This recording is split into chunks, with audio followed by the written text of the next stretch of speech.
যিনি বাতাস পাঠান, ফাতুসিরু সাহাবা, বাতাসে ধাক্কা মেরে সাহাবকে সরাই নিয়ে যায়। সাহাব হলো মেঘ, মানে মেঘ যে কত প্রকার, প্লেনে না উঠলে বুঝবেন না, প্লেনে উঠলে দেখবেন, বুঝবেন যে মেঘ কত প্রকার, কতটা স্তর। মনে হয় যেন আল্লাহ তাআলা তুলা শুকা দিছে, লেপ বানাবো, কোনটা উঁচা নিচা, কোনটা সমান, কোনটা পাতলা, কোনটা হালকা, কোনটা ভারী, গোলাকার, নানান রকমের মেঘ ভেসে বেড়াচ্ছে। এই মেঘ হলো থেকে সমুদ্র থেকে পানি উঠানো হয়েছে, সমুদ্র থেকে পানি উঠানো হলো। এই পানি উপরে উঠে গেল, আল্লাহ মেঘমালায় পরিণত করে দিলেন, বাতাসকে হুকুম করলেন, বাতাস এই মেঘকে টেনে নিয়ে যাও বগুড়ার উপরে। কোরআন শরীফে বগুড়ার নাম নেই, বেহুদা আনন্দ করার কোনো কারণ নেই। আমি ব্যাখ্যায় বললাম, আল্লাহ তাআলা বাতাসকে হুকুম করেন, নিয়ে যাও যেখানে পানি দরকার সেই জায়গায়, অমুক জায়গায় নিয়ে যাও। তো বাতাস আল্লাহ তো বলেন কোন, আর হয়ে যায়, কোন ছায়া কোন হয়ে যায়। তো বাতাস এখানে চলে এলো, মেঘ আসলো। এখন বৃষ্টির জন্য আল্লাহ বলে দেন বৃষ্টি হয়। তো এই বৃষ্টি তো কলসির কান্দার মতো নাজিল হইতে পারতো না? কলসির কান্দা দিয়ে পানি পড়া বোঝেন? বোঝেন? তো এই কলসির কান্দার মতো যদি পড়তো আকাশ দিয়া পানি, তাহলে বাড়িঘর থাকতো একটাও? তাও সুবহানাল্লাহ কবেন না। আল্লাহ রাব্বুল আলামিন জমিনের প্রয়োজন মিটাচ্ছেন, আবার যেন মানুষের বাড়ি ঘরের গরু বাছুরের ক্ষতি না হয়, সেগুলি যেন বিপদে না পড়ে, কষ্টে না পড়ে, সেজন্য বিন্দু বিন্দু করে, ফোঁটা ফোঁটা করে বৃষ্টির পানি নাজিল করে দিয়ে পৃথিবীর কোথায় শুষ্ক একটা বালি, এক কোনা মাটি পড়ে আছে, তালাশ করে করে সমস্ত মাটিগুলি আল্লাহ রাব্বুল আলামিন সিক্ত করে দেন, ভিজায়া দেন। পানিতে যখন ভিজে গেল, ফাসুকনাহু ইলা বালাদিন মাইয়িতিন ফাআহইয়ানা বিহিল আরদা বাদা মাউতিহা। এটা ছিল মরা জমিন, আমি বৃষ্টির পানি দিয়া মরা জমিনটাকে আবার জিন্দা করে দিলাম। সেখানে তুমি বীজ বপন করলে। এখন এই পানিটা কে দিল? সূরা ওয়াকিয়া আল্লাহ তাআলা বলছেন, আফারাআইতুমুল মাআল্লাযী তাশরাবুন আআনতুম আনজালতুমুহু মিনাল মুজনি আম নাহনুল মুনজিলুন। যে পানি তুমি পান করো, আকাশ থেকে নাজিল হলো, এই পানিটা কে বর্ষণ করলো? তুমি করছো না আমি করছি? লাউ নাশাউ জাআলনাহু জাজান। আমি তো ইচ্ছে করলে পানিটাকে লবণাক্ত করেই নাজিল করতাম। পানি যে উঠাইছে সমুদ্র দিয়ে, সমুদ্রের পানি মিষ্টি না নোনা? নোনা পানি। সেই নোনা পানি উঠাই আমি রিফাইন করেছি, মিষ্টি করে দিয়েছি। সুবহানাল্লাহ। আল্লাহ কি পয়সা চাইছেন? ফালাউলা তাশকুরুন। ও বান্দা, কেন শুকর আদায় করো না? এই পানি যদি আমি শুকাই দেই, সূরা মুলুকের মধ্যে আল্লাহ তাআলা বলছেন, কুল আরাআইতুম ইন আসবাহা মাউকুম গাওরান ফামান ইয়াতিকুম বিমাইন মাইন। বলো দেখি, সবে শুকাইয়া যদি যায় এই জমিনের পানি, তাহলে হেথায় তটুনির ধারা কে দিবে সবারে আনি।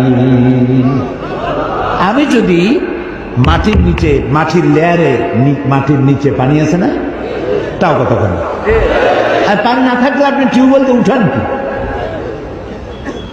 মাটির নিচের পানি, খালের পানি, বিলের পানি সব যদি আমি আল্লাহ শুকায় দেই, তাহলে আমি আল্লাহ ছাড়া এমন কে আছে নতুন করে আবার মরা গাঙ্গে পানির জোয়ার এনে দিতে পারে? আছে কেউ? বলেন সুবহানাল্লাহ, সুবহানাল্লাহ। এভাবে করে আল্লাহ তাআলা পানির ব্যবস্থা করে দিচ্ছেন। সেই আল্লাহ এই পানির চক্রাকারে, এই পানি দিয়ে আল্লাহ তাআলা সব সৃষ্টি করেছেন এবং পানি দিয়ে পৃথিবীর মানুষকে ধন্য করেছেন। আল্লাহ তাআলা বলছেন, দেখো পৃথিবীকে সজ্জিত করেছে, কোনো জিনিসকে আমি খালি খালি বানাইনি। এই যে ব্যাংকগুলা, ব্যাংক আছে না, এই ব্যাংকগুলো সব সালাম দিছে। ওই যে অনেক আগে যে সব সরকার ছিল, বাংলাদেশে ব্যাংকগুলি সব পাঠায় দিয়েছে চায়না, ওরা তো ব্যাংক খায়। আমি ব্যাংকক গিয়েছিলাম, মেলবোর্ন ইউনিভার্সিটিতে মাহফিল ছিল। মেলবোর্ন অস্ট্রেলিয়া, যার রাজধানী সিডনি, মেলবোর্ন ইউনিভার্সিটিতে আমার মাহফিল। ব্যাংকক হয়ে যেতে হবে, ব্যাংকক হয়ে ফিরতে হবে থাইল্যান্ডের রাজধানী দিয়ে। তো সেখানে ফেরার পথে আমি 3 দিন সেখানে থাকলাম। দেখলাম ওখানে তো বুদ্ধ ধর্মের লোক বেশি, বৌদ্ধ ধর্মের লোক বেশি।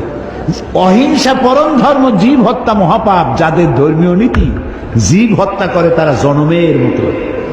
রাস্তার ধারে আমাদের দেশে যেভাবে বাদাম ভাজে, ওইভাবে রাস্তার ধারে ঘিতে করে, এই কড়াইতে করে ঘি দিয়ে ভাজে। তেলা পোকা, উই পোকা, সার পোকা, উরসুঙ্গা, তারপরে আর কি কি আছে এরকম, আরশোলা, আর কি আছে এই গাছের সাথে সাথে পোকা, এইগুলি ভাজি করে। কড়া ভাজি, হ্যাঁ, হরি, বড় বড় হরি, এইগুলো রাস্তায় দাঁড়ায় দাঁড়িয়ে কিনে কিনে এগুলো জমের খাওয়া খায়। আর ব্যাঙের সব তৈরি করে, আস্তে আস্তে ব্যাঙ ব্রিজে করে নিয়ে আসে, 5 স্টার 7 স্টার হোটেল, বড় বড় ব্যাঙ, সেগুলো নিয়ে আসে। ব্যাঙের সব এমন ভাবে বসায় রাখে মনে হয় লাভ দিয়ে মাথার উপর পড়বে। দেখুন এগুলি, এই ব্যাঙ এগুলি পোকামাকড় খাইত, আপনার ফসল রক্ষা হতো, সে ব্যাঙগুলোরই মারি ফেলেছে। পাখিতে পোকামাকড় খায়, পাখিগুলারে মারে। আমাদের দেশে অতিথি পাখি আছে সাইবেরিয়া থেকে। কোথেকে আছে? সাইবেরিয়া থেকে। সাইবেরিয়া কি আপনার ঠনঠনিয়ার মতো কাছে না, অনেক দূর। জি, আবার এখানে আবার একটা ঠেঙ্গা মারা বলে আছে, ওইখানে মানুষ যায় কেমন আল্লাহ জানে। আমাদের বরিশালে আছে গলাচিপা। একজনে জিজ্ঞেস করছে, মিয়া তোমার বাড়ি কই? বাড়ি কোথায়, তাকে দেখাই দেব না মুখে বল, দেখাই দিলি তো ভালো হয়, তো গলা চাপে দিচ্ছে। গলা চাপে ধরেন কি বলবো, আমার বাড়ি হলো গলাচিপা। এখন পাখিগুলি আসে সাইবেরিয়ান দ্বীপপুঞ্জ থেকে, যখন সেখানে স্নো পড়ে, বরফ পড়ে, বরফের জ্বালায় ঠান্ডা টিকতে পারে না, তখন তারা ওড়া আরম্ভ করে। হাজার হাজার নয়, লক্ষ লক্ষ পাখি শূন্য, মহাশূন্য দিয়ে উঠতে উঠতে সমুদ্র পাড়ি দেয়, জঙ্গল পাড়ি দেয়, মরুভূমি পাড়ি দেয়, দিয়ে এই বাংলাদেশের সিলেটের সুনামগঞ্জের হাওড়ে এসে নামে। সুবহানাল্লাহ! কে পচ্ছি নাইল? নাম কি তার? জোরে বলো। ওরা আমাদের মেহমান। আমার দেশের লোকেরা মাশাআল্লাহ মেহমান ধরিয়া জব্বের খাওয়া খায়। পাখি, পশু পাখি আল্লাহ তাআলা যেগুলোর হালাল করছে খাবেন, কিন্তু একটু বুঝে শুনে খান। ওরা মেহমান হিসাবে আসছে, সেগুলোরও খাইয়ে ফেলাবেন। এটা আপনার প্রাকৃতিক ভারসাম্য, জীববৈচিত্র্য, আপনার ভারসাম্যকে রক্ষা করে। সুবহানাল্লাহ। রাসূলুল্লাহ সাল্লাল্লাহু আলাইহি ওয়াসাল্লাম বলেছেন, যখন তিনি যুদ্ধে যেতেন তখন সাহাবায়ে কেরামদেরকে বলতেন, 3টা নির্দেশ দিতেন, গাছ কাটবা না। সুবহানাল্লাহ বলবেন, গাছ কাটবা না। আর সেখানে কি গাছ ছিল? খেজুর গাছ। গাছ কাটা মানেই হচ্ছে অর্থনৈতিক ক্ষতিগ্রস্ত করা। গাছ কাটবা না। বৃদ্ধ এবং শিশুদের গায়ে হাত দিবা না। নারী নির্যাতন করবে না। সুবহানাল্লাহ, সুবহানাল্লাহ। তো ন্যাচারাল প্রকৃতির ভারসাম্য রক্ষা করার জন্যই আল্লাহ এগুলি তৈরি করে রেখেছেন। কি সুন্দর! আল্লাহ বলেন, একটু তাকায় দেখো তো। আওয়ালাম ইয়ারাউ ইলা তায়রি ফাওকাহুম সাফাতিন ওয়া ইয়াকবিদনা মা ইউমসিকুহুন্না ইল্লার রহমান। দেখে নাকি তারা পাখিটি কেমন? মেলি দুটি লঘু ডানা, উড়িয়া বেড়ায় শূন্যের পরে, নাহি তার কোনো মানা। আবার সে ডানা গুটাইয়া চলে, কিন্তু পড়ে না তবু। বলো কে বা তারে শূন্যে রেখেছে, ভিন্ন সে এক প্রভু। দেখছেন, ঘুঘু, ঘুঘু, চিল এইভাবে ডানা ধাক্কা দিতে দিতে ওড়ে। আবার উঠতে উঠতে কখনো ডানা এভাবে সোজা করে প্লেনের মতো উড়ে চলে যায়। আবার ডানা দুটা বন্ধ করে দিয়ে সাঁ করে চলে যাচ্ছে, কিন্তু পড়ে যাচ্ছে না। আল্লাহ কয়, কে রাখছে শূন্যের উপরে জানো? নাম কি? সুবহানাল্লাহ। এগুলি দেখো আর শুকর আদায় করো। কিভাবে আমি এই পাখিগুলিকে সুন্দর করে সাজায় রাখছি, পাখি দিয়ে, গাছ দিয়ে, পালা দিয়ে, ফুল দিয়ে পৃথিবী সুসজ্জিত করেছে। মানুষ ধ্বংসই করে, গড়তে পারে কম। ফুলের গাছ, একজনে ফুলের গাছ উগলাইতে শুরু করছে, তো পুলিশ একটা এসে বলছে, আচ্ছা তুমি ফুলের গাছ উগলাচ্ছ, দেখো না এখানে লেখা কি? কয় লেখা তো আছে ফুল ছেঁড়া নিষেধ, গাছ উগলানো তো আর নিষেধ না। ও গাছের গোড়া শুদ্ধ উগলাই নিয়ে যাচ্ছে। এগুলো আমাদের চরিত্র, ন্যাশনাল ক্যারেক্টার। পরিবেশ দূষণ করা জাতীয় চরিত্র। সিগারেটে মুখে ধরায় টান একটা দিয়া উপরে ফু দিয়ে দেখে যায় কদ্দুর। ও চিন্তা করে না যে কত বড় ক্ষতি হচ্ছে পরিবেশে। যে ব্যক্তি সিগারেট পান করেন তিনি তার জীবনের সাথে শত্রুতা করেন। যিনি সিগারেট পান করেন তিনি তার কলিজার টুকরা সন্তানের সাথে দুশ্মনী করেন। কারণ সিগারেট খেয়েছেন, মুখে যে দুর্গন্ধ, এটা দিয়ে বাচ্চার মুখে চুমা দিয়েছেন, এই দুর্গন্ধ আপনার বাচ্চার কলিজার টুকরা সন্তানের কচি হার্টে গিয়ে আঘাত করেছে। আপনি এই ছেলের বাপ হওয়ার যোগ্য নন, আপনি এই বাচ্চার দুশ্মন। আপনার লজ্জা হওয়া উচিত।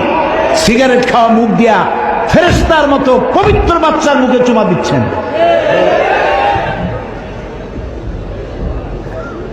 সিগারেটে ধূমপানের ভিতরে 4 পয়সা কোন উপকার আছে বলে পৃথিবীর কোন ডাক্তার বলতে পারবে না। হয়তো সেইগুলা বাসে বসে খায়, রাস্তায় খায়, হাটে আর খায়, মুরব্বীর সামনে খায়, হোটেলে খায়। আহারে, একটু শরম টরম হওয়া উচিত। এখানেই শেষ নয়, আপনি আপনার জীবনের সাথে, বাচ্চাটা বাদ দিলাম, আপনার জীবনের সাথে শত্রুতা করছেন। সিগারেটের মধ্যে, তামাকের মধ্যে নিকোটিন নামক এক প্রকারের বিষ আছে, পয়জন আছে। এই পয়জন ধোঁয়া হয়ে নাকের আপনার মুখে টান দিলে হার্টে চলে গেল। পৃথিবীতে প্রতি বছর 30 লক্ষ লোক সিগারেটের নিকোটিন নামক পয়জন দিয়ে ক্যান্সার আক্রান্ত হয়ে মারা যায় যারা, তাদের সংখ্যা 30 লাখের উপরে। আপনি আপনার আত্মহত্যার জন্য দায়ী সিগারেট পান যারা করেন। তো পরিবেশ দূষণ করা এটা কোনো মানুষের কাজ না, পরিবেশকে গড়া, সুন্দর করা মানুষের কাজ। এরপরে দেখেন আল্লাহ তাআলা বলছেন, দেখো পাখিগুলো দেখলে, এবার দেখো মৌমাছি। কি দেখবেন? সুবহানাল্লাহ। মৌমাছির নামে একটা সূরা নাজিল হয়ে গেছে। সূরাটার নাম কি? আরে ভাই, আমি কি খামাখা বলছি? এই কোরআন মহাবিশ্বের মহাবিশ্ব কি নাই? পিঁপড়ার নামেও একটা সূরা আছে, নাম কি? সূরা আন-নাম। আবার হাতির নামে একটা সূরা আছে। এখন পিঁপড়া বড় না হাতি বড়? অথচ হাতির নামের সূরাটা এতটুকু, আর সূরার নাম এত বড়, পিঁপড়া। সুবহানাল্লাহ। আবার মাকড়সার নামেও একটা সূরা আছে, নাম কি? আনকাবুত। আবার মানুষের নামে একটা সূরা আছে, নাম কি? আন-নাস। এখন মানুষের মধ্যে তো 2টা শ্রেণী, পুরুষ আর নারী। মেয়ে লোকের নামেও একটা সূরা আছে, সূরা নিসা। এখন আন-নাস নারী আর পুরুষ মিলে যেটা, সেটা এতটুকু। আর মেয়ে লোকের নামে যে সূরাটা এত বড়। সুবহানাল্লাহ।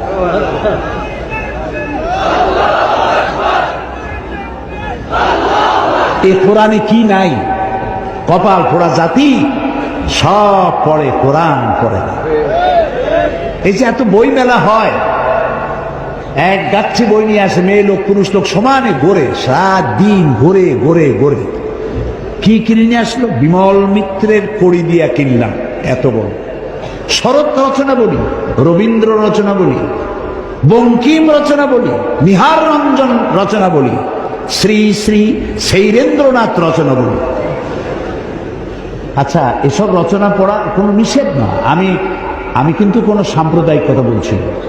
আপনি পড়েন, আমিও পড়ছি। শরতের এমন কোনো লেখা নেই যে আমি পড়িনি। বঙ্কিমের এমন কোনো লেখা নেই যে আমি পড়িনি। আমি বঙ্কিমকে পড়েছি, শরৎকে পড়েছি, রবীন্দ্রনাথকে পড়েছি। রবীন্দ্রনাথের 2 বিঘা জমিন কবিতা পড়ে আমি কেঁদেছি। কাবুলিওয়ালা গল্প পড়ে আমি কেঁদেছি। এসব বই পড়া নিষেধ নয়, আপনি বই পড়েন, কিন্তু সব বই পড়ার আগে কোরআন বোঝা ফরজ। আপনি তো আসল কিতাবের কাছে যান নাই। আপনারা বগুড়াবাসীরা, আপনার বাড়ির ড্রয়িং রুমটা খুব সাজানো, সব আছে, কোরআন শরীফের একখান তাফসির আছে? কয়জনের বাড়িতে আছে? দুর্ভাগ্য এ জাতির। কোরআন পড়ুন, কোরআন পড়ুন। ওই যে একটা স্লোগান দেয় না, আল কোরআনের আলো, এইটা হলো ভালো স্লোগান। খালি একটা স্লোগান পাইছে, ইসলামের শত্রুরা হুঁশিয়ার সাবধান। কি এর শত্রু? আমার কোনো শত্রু নাই। আওয়ামী লীগ আমার, বিএনপি আমার, জামাত ইসলামী আমার, জাতীয় পার্টি আমার, হিন্দু আমার, বৌদ্ধ আমার, মুসলমান আমার, যারা মানুষ তারাই আমার।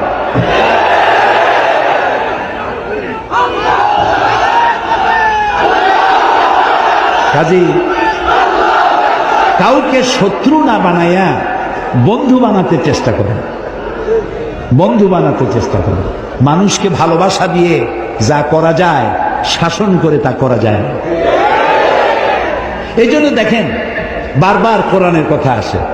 আল্লাহ তাআলা কোরআনে কোথাও বলেন নাই যে আমার কথা না মানলে বোমা মেরে উড়াই দেয়। বলছে একটা শোনেন, আমার কথা না মানলে কল্লা কাটিয়ে দাও আছে। বরং কল্লা কাটার ব্যাপারে আল্লাহ বলেছেন, একটি মানুষকে যদি কেউ হত্যা করে, ফাকান্নামা কাতালান নাসা জামিআ, যদি কেউ একটি মানুষকে হত্যা করলো, সেজন্য সারা পৃথিবীর সব মানুষকে হত্যা করলো। যদি কেউ একটা মানুষকে বাঁচায় দেয়, সেজন্য সারা পৃথিবীর সব মানুষ বাঁচায় দিবে। এইটা হলো কোরআন। এটা কি? এই হচ্ছে সেই কোরআন। এটা সাম্প্রদায়িক নয়, এটা সন্ত্রাসের জন্ম দেয় না। কোরআন সন্ত্রাসীদেরকে বিদায় করে দেয়। এখানে সাম্প্রদায়িকতার কোনো জায়গা নাই। নবী করিম সাল্লাল্লাহু আলাইহি সাল্লাম মদিনায় প্রবেশ করে সর্বপ্রথম ইসলামের চরম দুশমন ইহুদিদের সাথে এগ্রিমেন্ট করেছিলেন, চুক্তি করেছিলেন। এটা ঐতিহাসিক সত্য নয়?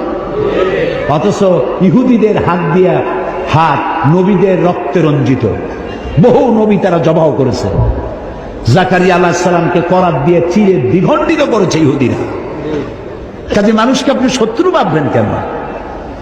হিন্দুর বাড়িতে যদি কেউ অসুস্থ হয়, আপনি 1 কেজি আপেল নিয়ে যান এবং তাকে 1 কেজি আপেল দেন।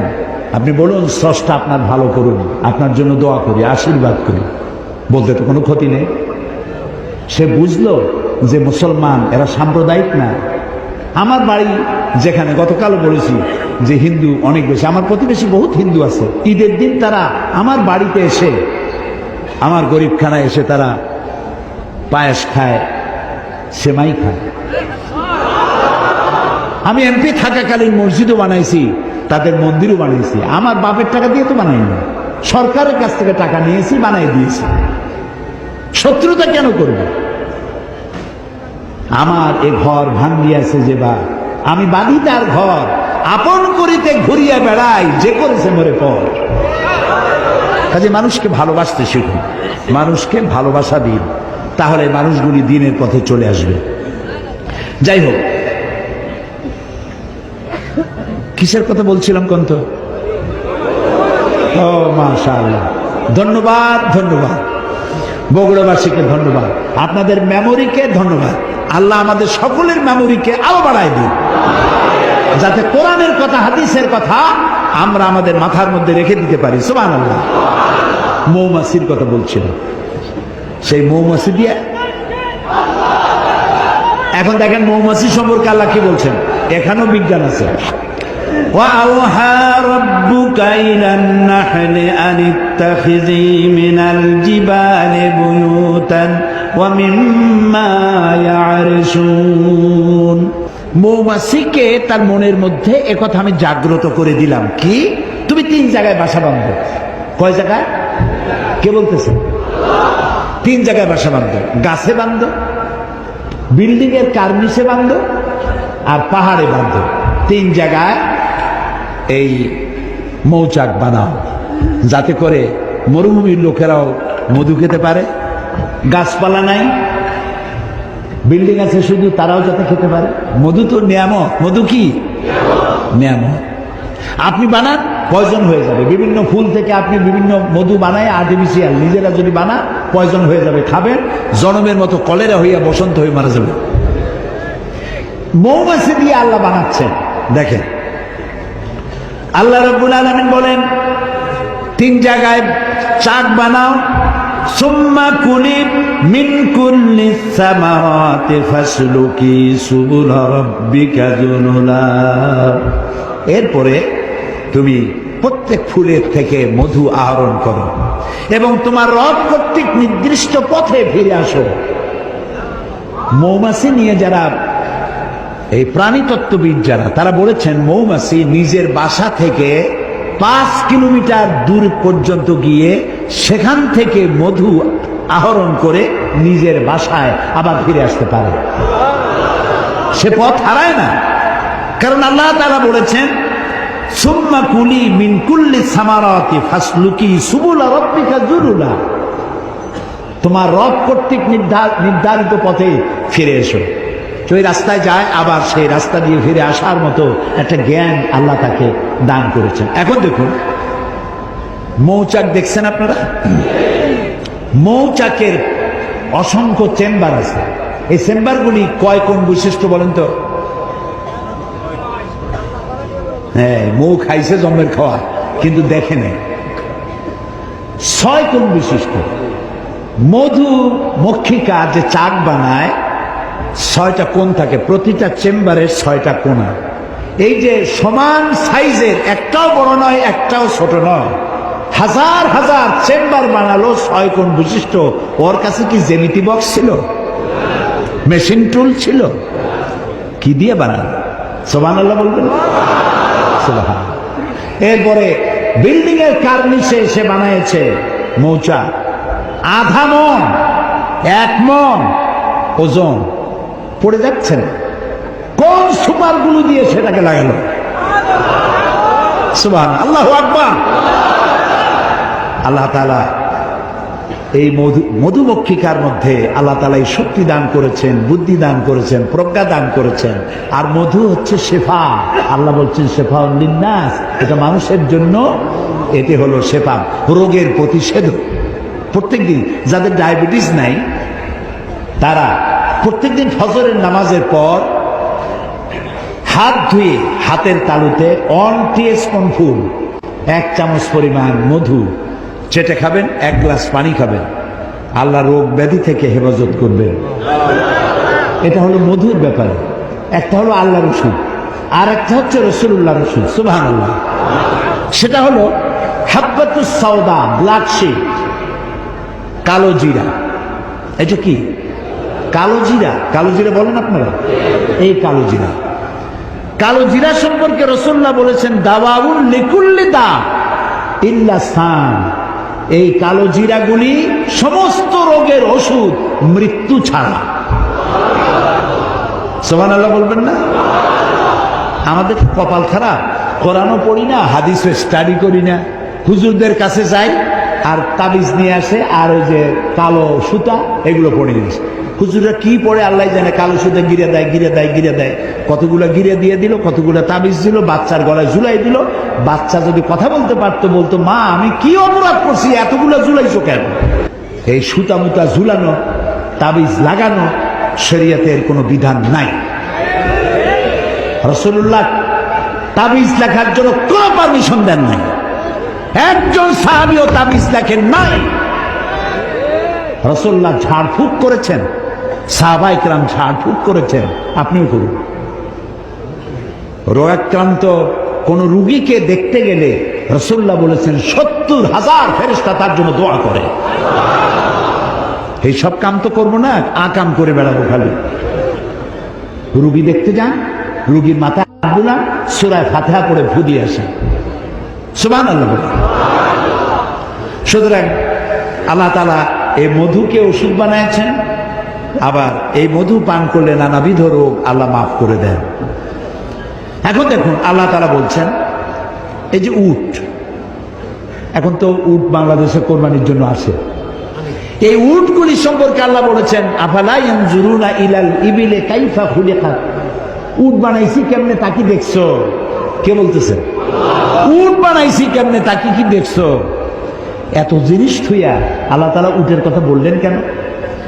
এটার ব্যাপারে অনেক তাফসীর আসছে। কেউ বলছে উটের দুইটা হাঁটু, কেউ বলেছে উট মরুভূমির জাহাজ, নানান কথা নানান জনে বলেছে। কিন্তু সর্বশেষ যেটা আবিষ্কার হয়েছে সেটা হলো উট হচ্ছে পৃথিবীর সমস্ত প্রাণী থেকে আলাদা এক্সেপশন, কিছু কোয়ালিটি আল্লাহ তাকে দান করেছেন, কিছু আলাদা জিনিস দিয়েছেন। সেটা কি? সেটা হলো এই সমস্ত মানুষ পানি যতটা লোড করে খায় ততটা আনলোড করে, পেশাব করে বের করে দেয়। উট একমাত্র প্রাণী যতটা পানি খায় তার সবটা পেশাব করে ফেলে দেয় না, কিছু পানি জমা করে রাখার মতো তার বডির মধ্যে একটা চেম্বার আছে যেখানে পানিটা জমা থাকে। পৃথিবীর সমস্ত প্রাণী বাতাস থেকে অক্সিজেন নেয়, আর এই অক্সিজেন যতটা নেয় ততটাই ছেড়ে দেয়। উটই একমাত্র প্রাণী যতটা অক্সিজেন গ্রহণ করে সব ছেড়ে দেয় না। তার লাংসের পাশে, তার লাং যেটা, ওর পাশে একটা চেম্বার আছে, সেই চেম্বারে খানিকটা অক্সিজেন জমা করে রাখে। কেন? এই জন্য যে মরুভূমিতে বালুর ঝড় হয়, সাইমুন, ঝোড়ো হাওয়া, এই বালুর ঝড় যখন হয় তখন মানুষেরা টের পেয়ে যার যার বাড়ি চলে যায়। উঠতে থাকে মরুভূমিতে, ওর তো বাড়ি নাই, ঘর নাই। আর এক চোটে এই মরুভূমিতে বালুর ঝড় হয় 2 দিন 3 দিন 5 দিন 7 দিন, তখন এই উঠ যাবে কোথায়? ও তো চোখ কানা হয়ে যাবে, ও তো মরে যাবে। এই জন্য আল্লাহ রাব্বুল আলামিন উটের বডির মধ্যে অক্সিজেন রাখার আর পর্যাপ্ত পানি রাখার ব্যবস্থা করেছেন। যখনই উট টের পায় মরুভূমিতে ঝড় হবে, সঙ্গে সঙ্গে তার সামনে 2 পা দিয়া বালুগুলি সরাইয়া, তার গর্দান অনেক লম্বা, মাথা আর গর্দানের অর্ধেক বালুর মধ্যে ঢুকায় দিয়ে দেয়। অন্তত 7 দিনের মধ্যে পানি আর অক্সিজেনের জন্য মারা যাবে না। আফালা ইয়ানজুরুনা ইলাল ইবিলি কাইফা খুলিকাত, আরে মানুষ কেমনে বানাইলাম, উট কিভাবে বানালাম তা কি লক্ষ্য করবে না? সুবহানাল্লাহ, সুবহানাল্লাহ। আল্লাহ তাআলা বলছেন দেখো, এবার তুমি এই পৃথিবীর দিকে তাকাও, সৌরজগৎ তথা বহুমাত্রিক জগতের দিকে তাকাও। আমরা 2টা জগৎকে চিনি, ইহ জগৎ, পরজগৎ, ইহকাল আর পরকাল। কিন্তু জগৎ 2টা না। আল্লাহ তাআলা বলছেন আলহামদুলিল্লাহ রব্বিল বলে আলামিন। বহু জগতের, বহুমাত্রিক জগতের কনসেপশন আল্লাহ তাআলা সূরা ফাতিহার শুরুতেই দিয়েছেন। তিনি এক জগতের রব নন, তিনি বহুমাত্রিক জগতের রব। বহুমাত্রিক জগৎ কোথায়? মহাশূন্যে আছে গ্যালাক্সি, মিল্কি ওয়ে, এখানে রয়েছে চন্দ্র, সূর্য, গ্রহ, নক্ষত্র, অসংখ্য জগৎ। কত বড় জগৎ তা আমি বলে শেষ করতে পারবো না। এই পৃথিবীর উপরিভাগে একটা জগৎ, এর তলদেশে আরেকটি জগৎ, পানি, সমুদ্র, পানির মধ্যে এক জগৎ, সমুদ্রের তলায় আর এক জগৎ, এ মাটির তলায় আরো বহু জগৎ। এই বহু জগতের, বহুমাত্রিক জগতের মালিককে আল্লাহ তাআলা। বিজ্ঞানীরা বলেছেন যে চাঁদ হচ্ছে পৃথিবী থেকে 2,32,000 মাইল দূরে, আর সূর্য হচ্ছে 9,30,00,000 মাইল দূরে। সূর্য হচ্ছে পৃথিবীর চাইতে 13 লক্ষ গুণ বড়।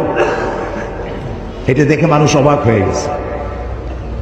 কিন্তু বিজ্ঞানীরা বলেন এরপরে তারা আরো আবিষ্কার করলো, এমন সব গ্রহে, এমন সব তারকার সন্ধান তারা পেলেন যেই তারকা সূর্যের চাইতে বড়।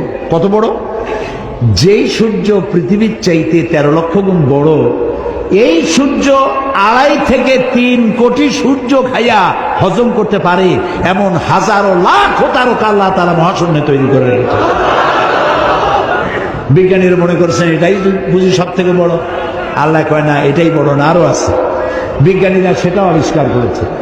বিজ্ঞানীরা খুঁজতে খুঁজতে সেটার সন্ধান পেয়েছে, সেটা হলো ব্ল্যাক হোল। সেটা কি? ব্ল্যাক হোল, অন্ধকূপ। এই অন্ধকূপ বিশাল। যেই তারকা 2.5 থেকে 3 কোটি সূর্য খাইতে পারে, সেই তারকা ঘুরতে ঘুরতে যদি ব্ল্যাক হোলের রেঞ্জের মধ্যে এসে যায়, আপনি চকলেটটা চুষে যত দ্রুত শেষ করতে পারেন, তার চাইতেও অতি দ্রুত গতিতে এই বিশাল তারকা শুষে শেষ করে ফেলে দেবে ব্ল্যাক হোল। এই কথা বিজ্ঞানীরা আবিষ্কার করলো এই যে সেদিন। অথচ আল্লাহ রাব্বুল আলামিন 1500 বছর আগে ব্ল্যাক হোলের সন্ধান দিয়েছেন। কোরআনে কারীমের মধ্যে আল্লাহ তাআলা বলেন, ফালা উকসিমু বিমাওয়াকিন নুজুম, ফালা উকসিমু বিমাওয়াকিন নুজুম, আমি কসম করছি সেই পতিত স্থানে। শুনতেছেন? শুনতেছেন? আল্লাহ তাআলা বলছেন, আমি শপথ করি সেই পতিত স্থানে যেখানে তারকা সমূহ নিপতিত হয়। তারকা নিপতিত হয় কোথায়? এই ব্ল্যাক হোলের মধ্যে। সুবহানাল্লাহ। এই কথা আল্লাহ তাআলা বহু পূর্বে কোরআনে কারিমে বলে রেখেছেন। দুর্ভাগ্য, এখানে কোরআন স্টাডি করি নাই, কোরআন পড়ি নাই, কোরআন বুঝি নাই। পৃথিবীতে এমন কোন উল্লেখযোগ্য ভাষা নাই যে ভাষায় কোরআনের তাফসীর লেখা হয় নাই। সুবহানাল্লাহ। কোরআন শরীফ আমরা যদি বুঝতে চেষ্টা করি, এই যে যুবকেরা, কালকে যুবকদের কথা বলেছিলাম, যুবকদের জন্য বলি, তোমরা আমাদের সম্পদ। গতকালও বলেছি, তোমরা আমাদের সম্পদ। সম্পদের বিপরীত কি? সম্পদের বিপরীত হচ্ছে আপন। যুবকেরা, তোমরা যদি কোরআন স্টাডি করো, কোরআন দিয়ে যদি তোমরা চরিত্র গঠন করো, তোমরা জাতির সম্পদ। আর কোরআন যদি না বোঝো, কোরআন যদি অনুশীলন না করো, জাতির জন্য তোমরা আপদ। আর আপদের উপরে বিপদ, বিপদের উপরে মুসিবত। তোমরা আমাদের সম্পদ। এই সম্পদ আমি বলছি না, আমার রাসূল বলেছেন। সুবহানাল্লাহ বলেন। আরে ভাই, কও না সুবহানাল্লাহ। আল্লাহর নবী বলেছেন, উসিকুম বিশ-শাবাবি খায়রা ফাইন্নাহুম মারাতু আফিদা লাকাদ বাসানি আল্লাহু বিল হানিফিয়্যাতি সামহা ফাহালাফানি আশ-শাবাব ওয়া খালাফানি আশ-শুয়ুখ। ক্বালা নবী সাল্লাল্লাহু আলাইহি ওয়াসাল্লাম। রাসূল বলেছেন, উসিকুম বিশ-শাবাবি খায়রা, আমি তোমাদেরকে ওসিয়ত করছি তোমরা যেন যুবকদের প্রতি সহৃদয় হও। আমাদেরকে বলতেছে, আমরা যারা বড়, আমাদেরকে রাসূল নির্দেশ করেছেন যুবকদের প্রতি সহৃদয় হতে। রাসূল বলেছেন যে আল্লাহ তাআলা আমাকে উদারতা সহকারে পৃথিবীতে প্রেরণ করেছেন দ্বীন প্রতিষ্ঠার জন্য। আর এই দ্বীন প্রতিষ্ঠার কাজে আমাকে যারা সাহায্য করেছে তারা সব যুবক।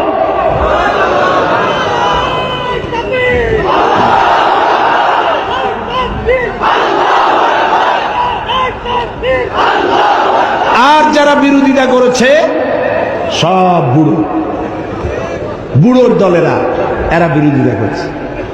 এখন আমার মতো বুড়া যারা আছেন, দাড়ি দাড়ি পাইকে গেছে, আপনারা কি নারাজ হচ্ছেন নাকি? না, আমরা ওই যৌবন কালটা কাটাই আসছি। জি, ওই পর্যায়টা আমরা পার হয়ে এসেছি। তবে আমরা যৌবন কালে আল্লাহর সাথে, আল্লাহ রাসূলের সাথে বেয়াদবি করিনি, আলহামদুলিল্লাহ। আমরা দ্বীন প্রতিষ্ঠার জন্য আমাদের জীবনকে অক্ষ করেছি, আলহামদুলিল্লাহ।